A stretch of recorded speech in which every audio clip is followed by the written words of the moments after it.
Good afternoon বন্ধুরা, তোমরা সবাই কেমন আছো? দেখো শ্বশুরমশাইয়ের আবদারে শ্বশুরমশাই আজকে বলে চলে গেল যে বাঁধাকপির তরকারি করবে আর করবে মেথি শাক করবে আর ডিম কারি করবে।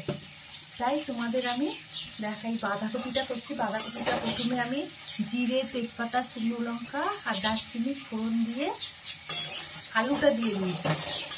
এটা রাখা আলুগুলোকে ভাজতে তারপরে একটা পেঁয়াজ কেটে দিয়ে দিয়েছি।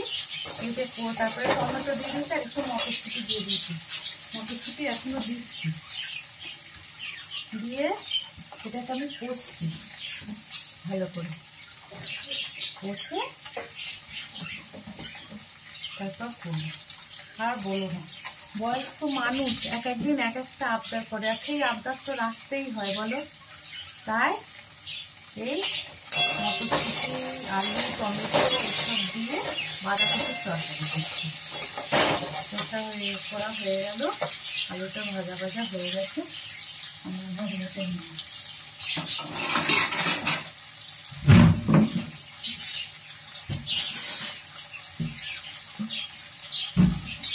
টমেটো দিয়ে দিচ্ছি, এবার একটু আদা এরকম করে দিয়ে দিচ্ছি, ঘষে আদাটা দিয়ে দিচ্ছি।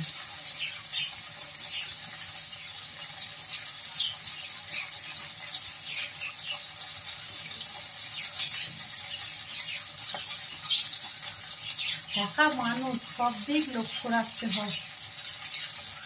সব মানুষকে কে কী খেলো, কে কী করলো, কোন পশু কেমন আছে, সমস্ত কিছু লক্ষ্য রাখতে হয়। তবে জানো বন্ধুরা, বিড়ালগুলো আর নেই। কুটিও ছিল, কুটিও বাচ্চা হতে গিয়ে মারা গেল। যা ছোটো ছোটো বাচ্চা দিয়েছিল তোমাদের আর তুলে দেখায়নি। আমার ছিল বলে মা ওসব দৃশ্য আর দেখিও না, সেজন্য তোমাদের দেখাইনি। এখন কুড়ি আছে আর পাখিগুলো আছে, মুরগি আছে আর লক্ষ্য আছে, আর বয়স্ক শ্বশুরমশাই আছে। এই চলছে। দিয়ে এই জিরে দিয়ে দিচ্ছি, জিরে গুঁড়ো দিয়ে দিলাম, আর দিয়ে দিলাম হলুদ। ভাজা ভাজা হয়ে গেছে আলুটা, এবার দিয়ে দিচ্ছি হলুদ, আর একটু দিয়ে দিচ্ছি কাশ্মীরি লঙ্কার গুঁড়ো, একটু দিয়ে দিচ্ছি রং হবার জন্য। এটা দিলে বেশ একটু রং হয়, সাদা মতন দেখতে লাগে, আমার ভালো লাগে না, একটু দেখতে ভালো লাগে, রঙের জন্য এটা দিয়ে দিলাম। দিয়ে এটাকে এবার ভালো করে কষবো, কষে তারপরে বাঁধাকপি হলুদ দিয়ে নুন দিয়ে সেদ্ধ করে রেখে দিয়েছি এটা দিয়ে দেবো। আগে কষে নিই ভালো করে।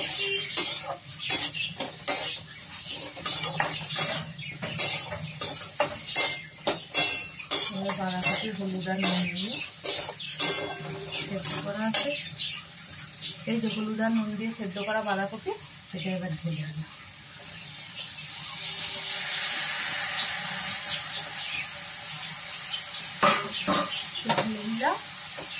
এবার কষতে থাকি, কষতে কষতে আর নুন চিনি দিলে জল বেরিয়ে যাবে।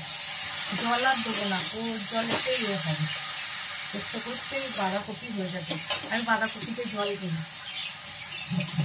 একটু চিনি দেবো, একটু চিনি দিই, আর নুন দিয়ে দিলাম।